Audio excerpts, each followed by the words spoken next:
It is a new finding that's got people all over the country talking. Members of Congress are using Twitter in some new ways, and one party is leading the charge. Josh Levs is here to explain. So, who is it? Yeah, a lot of people are surprised by the findings on this thing. The study is really big, Randy. It looked at 60,000 tweets over months from more than 450 lawmakers. And the big finding that's getting the most attention, Republicans used Twitter more effectively than Democrats. The study was done by Edelman, which is a PR firm that tracks all sorts of information about the digital world. So to determine who's more effective, they looked at a long list of factors, including retweets and how many people amplify these messages that lawmakers put out over Twitter. Also engagement. They found that Republicans in Congress received almost twice as many replies as Democrats on average to their tweets. Also some stuff I find interesting. They found Republicans in Congress have more substantive tweets. They were 3.5 times as likely to mention actual legislation.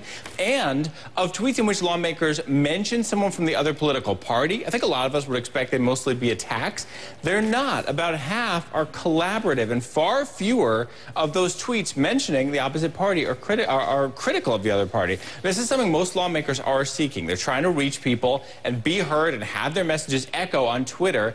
Edelman says that in 2011, Twitter became a political powerhouse, and they point to the effect it's having around the world and in U.S. politics, including President Obama having held a Twitter town hall. And for any lawmakers listening right now, or really anyone at all, a few key points from this study, take a look. Here's what they found. The lawmakers most mentioned on Twitter tweeted earlier in the day, later in the week, and were more likely to tweet sometimes on weekends. One more thing, Randy, this is interesting. The study encourages lawmakers to tweet while in session.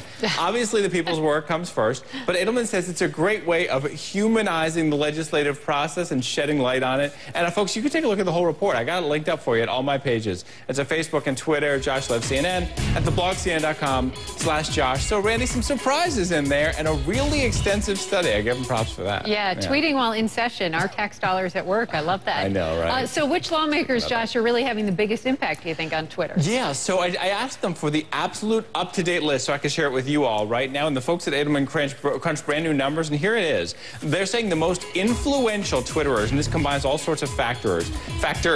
Senator Bernie Sanders, who's an independent out of Vermont, House Speaker John Boehner, Republican, then Representative Keith Ellison, who's a Democrat, and then the next two to finish out the top five, Representative Darrell, Issa, Republican, California, and then Senator John McCain. And the whole list is up there as well. I will tell you, I encourage you all to check it out and see how they're coming up with these numbers. Look, in the end, it's not necessarily that definitive, but lawmakers are really trying to use social media to reach people, and this is the best study I've seen of how well they're doing at that right now. So we'll see where things go from here. Yeah, I do follow, actually, a lot of them on